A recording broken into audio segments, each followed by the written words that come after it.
Good morning, welcome to a morning review on Tuesday the 16th of December.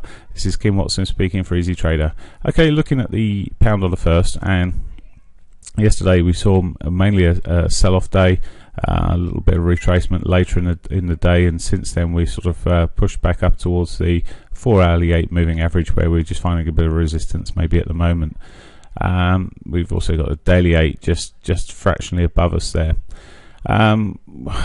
Where from here? Well, it's I mean, we've already had a push up towards this area on the earlier bar there. So we've had a push up, pull back. It's pushing back towards it now. I mean, this is really a test of whether it can hold on to this gains. There is one hell of a lot of resistance. This is an hourly chart which shows the daily pivot on there. We just ran into that. There's quite a lot of resistance here. Personally, I prefer to be short on the break of the trend line that I've drawn on here. Otherwise, would be holding fire potentially. There are sort of key resistance points, as I say, that it's holding, running around there. But watching some of the other currencies moving this morning, it may have some possibility of running up some more, but we'll see how we run. The bank stress tests came out okay. We have got quite a bit of key information out this morning. We've got Carney to speak yet, which may give us more idea. Around about 9 o'clock he's due to speak, according to my diary here.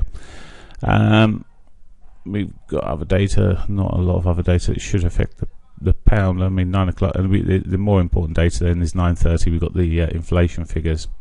So at the moment, for me, certainly looking more bearish if we break this trend line. Sitting at the moment, consolidating here. It does look like it may roll over, but we'll see. It's a sort of bear flag and a bigger movement. And what I'm looking at really is, I mean, we're also seeing the euro. Eventually, I mean, it's just, I mean, it was a down day yesterday, but it seemed to be holding on to its movement. And just looking at what we got here, we could see a break at some point of this upper trend line that's running down there. If we see a break of that, well, we're then forcing our way out of this short-term consolidation and maybe push up towards that daily pivot. Daily 50 moving average even. Okay, looking at a 60-minute time frame, so same principle really in terms of the resistance that we've seen here. It's been tapped so many times. If it can get a move on there, I'll be looking and be bullish. At the moment, it's continuous consolidation, a break of these lows here. Likewise, I'd be looking more towards the bearish side. One thing that is still a bit below us and could cause a problem is we've still got the weekly pivot untouched below. So if it does fail at any time and break this level, that certainly would be I'd be looking for that for targets. All the key moving averages below us side of the 200. Well, even that's been tested back here, but that to me would be a potential, as I say, target area. The hundreds already provided support yesterday. Okay, looking okay at the moment. Possibly a break of these highs could give us a good upward move. As I say, alternatively, a break of the lows, and I'll be bearish. Okay, let's look at the dollar yen. Okay, so dollar yen making its way down to the monthly pivot at last. It seems to be wanting to get down towards that way. We've got some support where we're sitting on this the 4-hourly 200 at the moment. Again, it's also got its weekly pivot above us, so at some point that may bounce off there, but I think the drawing of the monthly pivot may just see it run the way down. To say there has got got support areas. I've got a very steep trend line on here, and what I said, talked about the weekly pivot, also got daily pivot above us. So if it does start breaking this trend line, could be looking at the long side for a move to ideally, obviously, the daily first, and maybe the weekly at some point, but that's probably a big ask at the moment.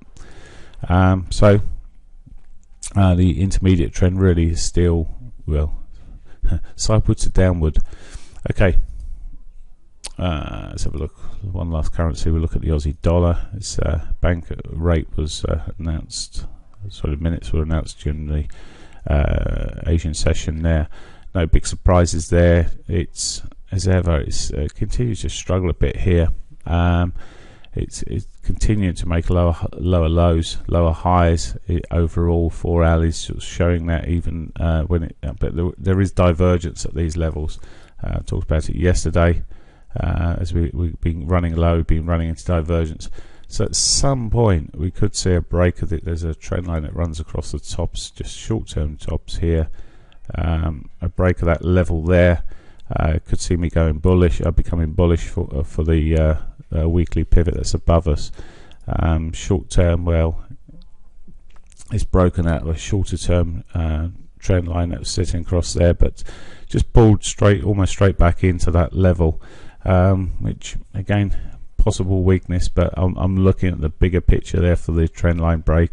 Is still got its weekly pivots above us, which have a chance of being hit, but the overall weakness on the Aussie, it's a bit like I at one stage I didn't want to go short on the dollar yen. I'm finding it difficult to go long Aussie dollar at the moment in terms of its continued. Every time it gets anywhere, it sells off quite sharp. It can sell off quite sharply, but we'll see. Break back up these levels, as I say, and more so looking at this bigger trend line here. If we can get back beyond that level, maybe I'll be looking on the long side. Right, that's it for me. Other key news today, sorry, I should say, we've got well, at 8 o'clock, 9 o'clock, we've got the French and German manufacturing PMI figures coming out. Not massive movers, but can create a bit of volatility around that time. And then really, at 10 o'clock, we got the German economic sentiment out. Again, not a massive mover. And we're running into the afternoon. There's not a lot of sort of big figures that are looking at the majors that we're trading. So we've got building permits out at 1:30, but that again has not been moving things much for a long time. Okay, that's it for me. Hope you have a great day. Bye for now.